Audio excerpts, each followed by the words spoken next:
Ya el economista Juan Rivadeneira, él es experto en gestión de entorno y asuntos corporativos, también consultor político y economista. Economista Rivadeneira, muy buenos días, gracias por estar esta mañana con nosotros. Pues yo quisiera iniciar este diálogo con algunas lecturas suyas respecto de este pedido de revocatoria y la respuesta inicial que ha entregado ya el gobierno nacional, el presidente de la República a través de Enrique Herrería al Consejo Nacional Electoral. 22 cajas con información que deberá ahora revisar el Consejo Nacional Electoral para ver si avanza o no en este trámite. ¿Cómo ha analizado usted? ¿Existe o no la posibilidad de avanzar en este proceso de revocatoria? Bienvenido. Gracias, Rosana. Buenos días. Qué gusto saludarla. Gracias por esta invitación. Un saludo pues a la nutrida audiencia que tienen ustedes esta mañana siempre en este programa. Y pues comenzar con su pregunta, que es de la coyuntura pues última, por reiterar el mismo concepto en la medida en que esto ocurrió el día de ayer, pero era algo que los proponentes de la revocatoria del mandato estaban esperando, porque parte del proceso, y recordemos, en política sin duda que las narrativas, los temas, los hechos son importantes, pero también en política son importantes los procesos. Y en ese sentido es como lo que está pasando con las candidaturas. Tienen un proceso ahorita y seguramente ya hablaremos de las primarias y tanta cosa, pero lo cierto es que la política tiene un proceso. Era previsible, ¿sí?, que después del primer año del gobierno del presidente Noboa, la oposición, ¿sí?, se active en una posibilidad de revocar el mandato. O sea, casi que algunos pensarán si es posible o no es posible, incluso caminarán porque es un hecho político, sí, que marca una agenda de oposición, que es revocarle el mandato al presidente de la República. Y pongámoslo en genérico, casi que cualquier oposición haría eso, casi que con cualquier gobierno, casi por un acto de oficio de ser oposición. Ahora, dicho eso, el proceso fue activado, pues lo vimos serán quizá 15 días, ahí pues en una manifestación pública en la cual aparecía el líder ISA, pues solicitando pues el inicio de este proceso, y se esperaba que el gobierno y en este caso el secretario jurídico de la presidencia, ¿sí?, envíe al Consejo Electoral, pues al Consejo Nacional Electoral, su posición respecto de esta solicitud. Entonces, esto se enmarca en un proceso, es decir, cuando la gente mira y dice, han enviado 22 cajas, 14,000 documentos, pues la noticia no es solamente la espectacularidad de la cantidad de documentación, sino el cumplimiento de un proceso. Ahora, el CNE también ha marcado pues un cambio en las últimas semanas. Recordemos, la expresidenta Diana Tamain, quien estuvo 7 años al frente del Consejo Nacional Electoral, incluso fue quien votó por su sucesor, ¿sí?, el doctor Cabrera, quien ahora está hecho cargo del Consejo Nacional Electoral, y pues en parte en sus manos. ¿Y por qué digo en parte? Porque igual hay un pleno del Consejo, hay un organismo técnico que tiene que revisar el proceso. Pues creo que va a ser una primera gran señal de ver hasta dónde el Consejo Nacional Electoral pues marca su posición respecto a este proceso y quizá la construcción de una mayoría distinta. Hemos visto cómo votaba ese pleno antes, incluso cuando estaba la presidenta Tamaint, y pues ahora veremos si es que esa mayoría se mantiene, si es distinta o hay una posición especial respecto a este tema. Pero nuevamente esto es parte del proceso. Creo que aventurarnos, ¿sí?, a decir si esto puede pasar o no, creo que es un juego de especulación, porque pasa por un proceso jurídico, por un proceso interno, ¿sí? El presidente ya ha hecho una posición política, como usted bien destacaba al inicio de esta entrevista. Me parece que fue pues en una inauguración de algún proyecto el día de ayer, en el cual pues él hablaba, y usted bien lo citó, de una reelección, y yo creo que ahí se refería posiblemente pues a lo que él puede hacer legalmente en el año 29, o lo que está pasando con algunos casos de algunas autoridades locales que pueden buscar la reelección. Ahora, economista Rivadeneira, quizás una de las inquietudes en torno a esto es cuán independiente es el Consejo Nacional Electoral del poder de turno, en este caso de el actual Ejecutivo, con Daniel Noboa a la cabeza, para que este proceso se pueda desarrollar con absoluta transparencia transparencia, que la gente pueda tener absoluta confianza de que esto no va a ser solamente una decisión política, sino además jurídica y técnica. Quizás por ahí pasa muchas de las dudas y la incertidumbre que podría tener el ciudadano respecto de este proceso. Como usted manifestado, ha habido cambios en el Consejo Nacional Electoral. ¿Usted visualiza que este será un Consejo Nacional Electoral distinto al que gestionaba las distintas acciones electorales con Diana Tamain a la cabeza? Quizá hay dos lecturas, Rosana. La primera es, no es nuevo y no es distinto. La autoridad electoral en el Ecuador ya hace muchos años, y si usted mira la opinión pública, no ha tenido necesariamente una solidez institucional y una confianza de los ciudadanos. Yo no recuerdo algún momento en haber dicho que primero están las Fuerzas Armadas, después la Iglesia y después el Consejo Nacional Electoral como las instituciones más respetadas del Ecuador. Eso no lo hemos visto pues por muchos años. Es decir, se mantiene una tendencia que es la autoridad electoral no tiene necesariamente una solidez de confianza institucional de cara a los ciudadanos, y eso no es este Consejo Nacional. Antes se llamaba Tribunal Supremo Electoral, usted lo recordará. En ese momento pues no había confianza, incluso cuando se nominaba de manera distinta. Hoy se eligen vía el Consejo de Participación Ciudadana. Antes era pues una elección que se producía también por mayorías de los partidos políticos, y recordemos que los partidos políticos tenían una suerte de mesa en la cual controlaban sus acciones el uno con el otro, y por supuesto también se prestaba a especulaciones si es que de alguna u otra forma también llegaban a consensos que podrían generar algún cuestionamiento. En ese sentido, esa es la primera parte, que es ya la institucional. Y la segunda es, creo que aquí hay una prueba interesante, porque me imagino que quienes escuchan esta entrevista, cuando vieron que la expresidenta del Consejo Electoral, Diana Tamain, dejaba la presidencia, pues de una manera que no estaba prevista, creo que no estaba en el presupuesto de muchos, ¿sí? Y semanas antes se había producido el cambio de fecha. Recuerde usted, respecto de la elección local, que se creó una serie de especulaciones de si eso respondía o no a que la presidenta Tamain esté de alguna u otra forma con el gobierno. Supongamos que eso era cierto. Eso quiere decir que si es que el doctor Cabrera va a tener un cambio, veremos en cambio acciones distintas. Pero aquí sí tendremos que ver, como solían decir pues los jueces hace muchos años, y en este caso jueces electorales, con mis fallos van a conocer mi posición. Y yo creo que en este caso veremos pues cómo se desarrolla este proceso, así como otros más. Yo no creo que este caso sea el único que defina el comportamiento de este Consejo Electoral. Van a venir una serie de temas, ¿sí? Porque ya estamos prendidos en una elección. De aquí hasta el 2 de julio tenemos las primarias. Y después vienen los procesos de calificación, que también van a ser complejos, porque quien crea que el 2 de julio tenemos candidatos, pues está equivocado.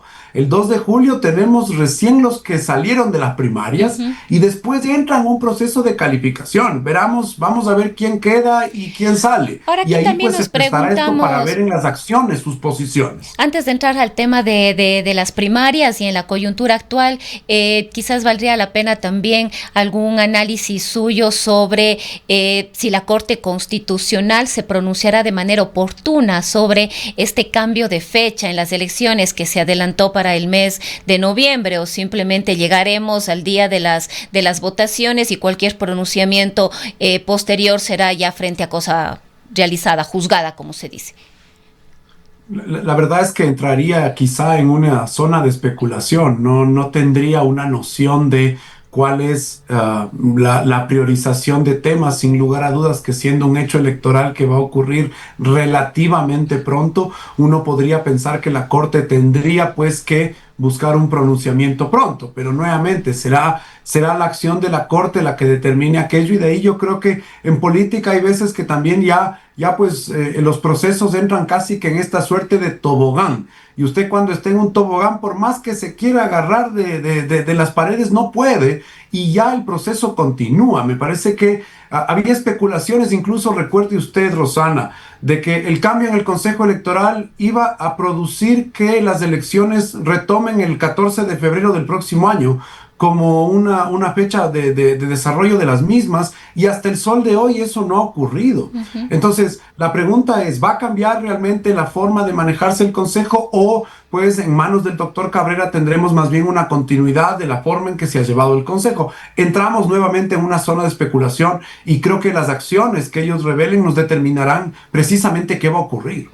Y Ahora, creo, perdón, Rosana, ujú. perdón que extienda esto, pero siento que también los movimientos y partidos políticos están ya enfrascados en un proceso pensando en que esto se resuelve el 29. Ujú. Entonces creo que pocos están pensando si es que van a cambiar o no la fecha. Seguramente lo tendrán en su prioridad número 10, pero las 9 anteriores son candidatos a alcaldías, a prefecturas, a juntas parroquiales, concejalías, consejo de participación ciudadana, aunque no pueden ponerlo vía partidos, pero seguramente hay una suerte de alineamiento, y después tendrá pues también la posible consulta popular. Entonces siento que también el ambiente político está concentrado con la hipótesis de vamos al 29 de noviembre y que hay que jugar el partido, porque es un partido ahora que estamos en el Mundial, que se acaba en el primer tiempo, pues, porque solo hay una vuelta.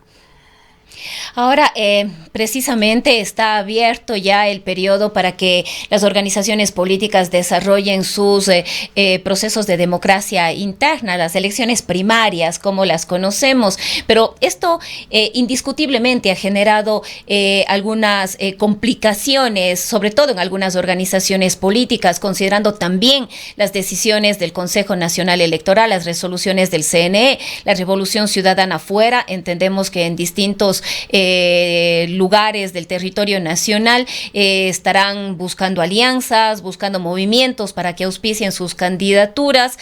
Lo que ha ocurrido además con la intervención de la justicia tanto electoral como de la justicia ordinaria con algunos alcaldes que buscaban la reelección. Uno de estos casos desde el de aquí de la ciudad de Cuenca, Cristian Zamora, quedó fuera luego de una sentencia del contencioso electoral, una sentencia que le deja fuera, le suspende por 6 meses por violencia política de género, pero esto lo que hace es impedirle participar aquí en las elecciones cuando él estaba buscando la reelección. El caso de Vico Villasís y otros casos, me parece que son alrededor de nueve alcaldes que estarían enfrentando alguna situación ante la justicia, lo que podría imposibilitar precisamente sus posibilidades de participación. Ahí pienso que hay varios temas que analizar. El primero es que enfrascados ya en este proceso electoral, la cantidad de tiempo que pueden tomar el desarrollo de estos temas, creo que también se pueden ver mermados con la posibilidad precisamente de éxito de quien, en este caso, y voy a exagerar, pero ¿quién va a pensar que pueden endosarle cierto capital, por ejemplo, el doctor Zamora respecto a la simpatía que tenía o que tiene en Cuenca? Esas ya se comienzan a hacer las especulaciones seguramente. ¿Qué va a pasar con la Revolución Ciudadana? En la Revolución Ciudadana tiene, recordemos, una capa más grande, ¿sí? Que es el correísmo en general. ¿Y eso qué quiere decir? Que los candidatos del correísmo van a buscar, no es que van a dejar de participar en las elecciones, lo que va a pasar es que ya no pueden estar con el nombre, con el titular de Revolución Ciudadana, y en este caso pienso que es una elección particularmente distinta a las nacionales, porque son puramente de temas locales. Entonces, ¿qué va a pasar? Tendremos varias fórmulas, candidatos cuyos partidos pueden ser o movimientos relativamente importantes en sus circunscripciones y ellos poco conocidos, o candidatos que son muy conocidos y no importa el movimiento que tengan. Esto va a pasar para construir viabilidad política. En ese sentido, también hablaremos y veremos muchos de esta suerte de cacicazgos, Rosana. Usted recordará que en el país se sigue hablando, porque sigue siendo, en especial en muchas ciudades, esta suerte de estos caciques, hombres o mujeres que terminan siendo muy influyentes, muy conocidos, en algunos casos reconocidos por sus méritos, en otros atacados por sus errores, pero finalmente son conocidos por la población. Y eso para muchos termina siendo un canal para ser candidatos. Entonces yo creo que va a pasar mucho de esto en esta elección y ahí vamos a encontrar la definición de candidatos a nivel local, porque la gente va a elegir, ¿sí?, quién va a reparar mis temas de proximidad, mis asuntos del día a día. No es una elección de los grandes temas nacionales, pese a que seguridad, ¿sí?, en buena parte del país va a ser el tema de la campaña. Lo cierto es que yo creo que vamos a ver 250 elecciones al mismo tiempo, solo en alcaldes, prefectos, ¿sí? Si usted suma la cantidad de cantones más la cantidad de provincias, y son casi 1000 elecciones que van a correr al mismo tiempo si sumamos las 800 juntas parroquiales. Entonces, va a ser un proceso enorme el que va a vivir el Ecuador y creo que va a estar enfrascado mucho en una conversación local antes que nacional. Efectivamente, lo que ocurre al menos aquí en la provincia, y entiendo que en otras localidades del territorio nacional también, es que hay muchos nombres sin una organización política. Suenan varios nombres y la pregunta que surge es, bueno, pero ¿con qué movimiento va a salir? ¿Quién le va a auspiciar? Y del otro lado igual, ¿no? Organizaciones parroquiales, cantonales, provinciales, que están activas, que están vigentes, pero que no tienen una figura, porque no ha habido esos procesos de formación política, de formación de figuras a mediano y largo plazo, y que en estos momentos precisamente se enfrentan a esta serie de complejidades de ver, bueno, yo como posible candidato o candidata, con qué movimiento me voy, con qué movimiento me junto, y del otro lado exactamente lo mismo. Y en este contexto yo quisiera preguntarle también, ¿cuánto cree usted que pueda influir la percepción que tienen los ciudadanos de apoyo o no al presidente de la República, entiéndase Acción Democrática Nacional? Las recientes encuestas de Omar Maluk, que es la que ha circulado en estos días, le dan un 75% de desaprobación. Esto quiere decir que podrá tener de alguna manera algún impacto esta desaprobación en territorio y en lo que tiene que ver a los gobiernos locales en el proceso eleccionario que se viene. Bien, su pregunta es muy buena y la voy a dividir en dos partes porque me pareció también súper interesante lo dicho al inicio, que es los cuadros. Y esto nos lleva a la profesionalización de la política. Vamos a algo que es muy de fondo, y es como un arquitecto tiene que profesionalizarse para hacer una casa, un ingeniero civil para hacer una carretera. Tenemos que seguir impulsando pues la idea de que el político tiene que prepararse, porque aquí hay que cerrar una brecha entre la expectativa de la gente y pues las necesidades. Y ahí está la gestión en lo nacional, la gestión en lo local, que es no solo ganar una elección, ¿sí? Aquí a veces nos ponemos con la cabeza muy en campañas. ¿Cómo ganar la campaña? ¿Cómo ganar la elección? Lo cierto es que la clave es, además, saber cómo gestionar, cómo gobernar, cómo darle a la gente la solución a sus problemas, cómo pensar en el bien común, en el bienestar de todos, en el interés público. Esos son los temas que también tenemos que conversarlos. Ahora, respecto a los números que usted señala y a la situación del gobierno. Supongamos que los números que usted citó son así. Hoy las elecciones, sí hemos visto que, por ejemplo, en la ciudad de Quito, donde pues yo lo sigo con más proximidad, aquí los últimos alcaldes han ganado con 23 o 24% de respaldo. Incluso menos. Sí, eso que ha llevado, exacto, eso aquí ha llevado a que pues tengamos alcaldes que entran al poder con pues un quinto de la votación o un cuarto de la votación, ¿sí? Antes teníamos alcaldes que ganaban con el 50, 52, 60%, y en ese sentido había una legitimidad mucho más sólida. Y además trascendía a una mayoría en el Consejo Metropolitano, en el caso de Quito, o en el caso del Consejo Municipal en otras ciudades. En ese sentido, eso permite o impide gobernabilidad. Entonces me da la impresión que tendremos ese gran desafío. Y según los números que usted citaba, supongamos que ese 75% que no estaría dispuesto a apoyar, bueno, pues resta un 25% que podría ser, y exageremos, suficiente para ganar alcaldías. Y yo creo que pasa lo mismo con el correísmo. Porque si decimos que el correísmo tiene un voto sólido o fuerte entre el 15 y el 20, tendrán que conseguir apenas unos pocos votos más para ganar algunas alcaldías. Entonces, si vamos a la aritmética electoral, pienso que hay todavía espacio para que gobierno y oposición, en este caso correísmo, representado en distintas organizaciones en el territorio nacional, no como revolución ciudadana, puedan hacerse de buena parte de las alcaldías. Ahora, quizás avanzando en el proceso de elecciones de el mes de noviembre, pues no vamos a elegir únicamente a los representantes de los gobiernos descentralizados, vamos también a elegir a nuevos consejeros de participación ciudadana y control social, y por ahí ya han empezado a sonar algunos nombres y posibles candidatos. El señor Rivera, que se me escapa el nombre, ha anunciado ya que será Ramiro Rivera, que ha anunciado ya ser candidato. Vemos que también Henry Llanes, un defensor del Instituto Ecuatoriano de Seguridad Social, sobre todo, también acaba de anunciar que será candidato al Consejo de Participación Ciudadana y Control Social, pero paralelamente estaremos eligiendo qué van a hacer o no, es decir, las responsabilidades que tendrán estos nuevos consejeros, sobre todo en lo que tiene que ver a elección de autoridades en una posible consulta popular que se sumaría a este proceso electoral. Esto es importante, sobre todo porque el Consejo de Participación Ciudadana ha estado en el ojo del huracán ya desde hace algún tiempo, no se han logrado tomar decisiones al respecto, pero además tiene una responsabilidad importantísima que ha generado enormes problemas en el país dentro del mismo Consejo Nacional Electoral, con la ausencia de renovación de sus cuadros, lo que pasa con la Fiscalía General del Estado y otras entidades que tienen bajo la responsabilidad de este Consejo elegir a sus titulares. Ahí es importante, Rosana, varios temas en la mente. Primero, si a usted le preocupaba que habían partidos sin candidatos o candidatos sin partidos, en lo del Consejo de Participación Ciudadana va a ser mucho más grande, porque son personas y no necesariamente son partidos.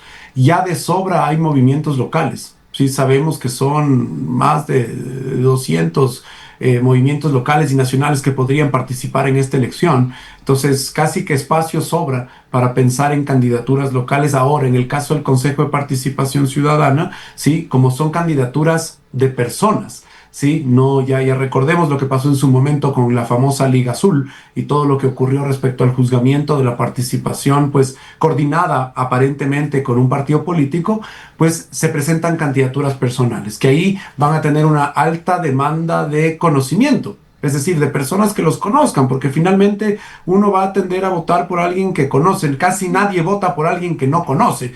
Y eso pasa que en este caso del Consejo de Participación Ciudadana, que sigue siendo un organismo que los ecuatorianos decidieron que no se cambie, ¿sí? En una consulta popular, ¿sí? Un Consejo de Participación Ciudadana que ha demostrado que cumplió el propósito que tenía cuando fue creado, que era orientar concursos para que salgan las personas que quería el poder de turno en su momento. Recordemos, la crítica que hubo, muchas personas respaldaban, ¿sí? El apoyo de los concursos y la sociedad civil, incluso gente de la tendencia de aquel gobierno y que hoy se arrepienten de haber creado este organismo, ¿sí? Que ahora pues básicamente no ha podido nombrar, y usted bien señalaba, por eso tenemos tantas autoridades prorrogadas, pero son los ecuatorianos en el voto popular de la consulta popular que decidieron no cambiar el Consejo de Participación Ciudadana, no reformar la Constitución, y por eso seguimos como estamos, con ese ente que creo pues no ha ayudado a la calidad democrática del país. Entonces, un poco siempre queremos hacer que los políticos se hagan cargo de las cosas. Aquí los ciudadanos también tenemos que hacernos cargo, ¿sí? De decisiones que en su momento no se tomaron y que debemos seguir arrastrando, como es elegir nuevamente pues personajes que vayan a ser parte del Consejo de Participación Ciudadana. Bueno, economista, estamos sobre el tiempo, pero quisiera yo poner a consideración suya otro tema que tiene que ver con la economía del país. Pues el gobierno de Daniel Noboa ha actualizado su plan financiero 2026 y en este plan financiero se dice que se proyecta reducir el déficit fiscal de 5.414 millones a 2.626 millones, es decir, alrededor del 50%. Para ello, según este plan, las estrategias pasan por mejorar la recaudación tributaria. Aquí nos preguntaríamos cómo incrementar los ingresos petroleros. Vemos que la producción petrolera más bien se ha reducido, y aplicar nuevamente ajustes al gasto público. Sería importante algún análisis suyo respecto. No sé si usted ha podido ya revisar esta actualización de este plan financiero, pero ¿hacia dónde estaría apuntando? ¿Más recortes de personal en el sector público? ¿Nuevos impuestos? ¿Qué podemos esperar? El gobierno dio una acción hace pocas semanas, y usted recordará quizá, bueno, la semana pasada salieron los decretos respecto a esta fusión de varios ministerios. El propósito de esa medida, el mismo gobierno lo dijo, no es reducción de personal, era optimización en temas de trámites y gestión pública. Entonces yo no veo que esa medida lleve a un, por ejemplo, gran recorte del sector público. Eso no veo que vaya a ocurrir con esa medida. La recaudación tributaria, usted ha visto los números, siguen creciendo porque las ventas siguen creciendo. Entonces, la recaudación tributaria aumenta no porque se aumenten los impuestos, es porque hay más actividad económica. Usted mira la recaudación, las ventas y ve la recaudación de IVA, de ICE e incluso, pues en otros casos, del impuesto a salida de divisas. Entonces, ya con lo que están, se ha recaudado. En algunas medidas que usted ha visto que vía acciones del SRI o temas de ejecutivos se han tomado respecto del IVA a ciertos productos, ¿sí? Que también les ha permitido tener un ingreso adicional y el control tributario. Eso creo que es lo principal que el gobierno va a utilizar para poder tener mayor recaudación tributaria e intentar llegar a la meta que usted indica, porque también acordémonos que hay aquí un programa del Fondo Monetario que está en camino, que está pues el Ecuador avanzando, que en principio la nueva revisión es hacia septiembre de este año, sí, con corte a cifras de junio, y hemos visto pues que el gobierno de alguna u otra forma en ese primer semestre ha acumulado una cantidad de liquidez importante porque precisamente entra la recaudación impositiva. Veamos cómo se comporta el resto del año, no tengamos fenómenos naturales que nos compliquen hacia el final del año, en especial tema de producción, tema del día a día de la gente, que eso también puede afectar. Y bueno, finalmente, ¿cuál es su expectativa para el partido de hoy a las 3 de la tarde, Ecuador-Alemania?